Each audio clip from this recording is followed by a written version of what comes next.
Chargement complete. Aujourd'hui aussi, c'est un autre jour. Ah. Là.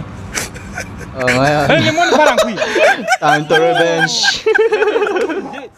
J'ai du mal à imaginer ces trucs. Ano ka? Ne? Panoorin niyo kung paano siya pumasok. Ganyan siya, o tingnan niyo siya. Tawag dito sa amin yan ni ano eh. Ganyan kalaki pala. Umang. Ganyan yung pinapasukan niya. Kayo Pero ma'am, di sa pa ako Tagalog, nakakita ng ganito kung paano siya pumasok, no? tingnan niyo siya guys. Sa kanyang shell pala. Bili pa na naman ang isip ko. Diba? Grabe, ganun pala yun, no?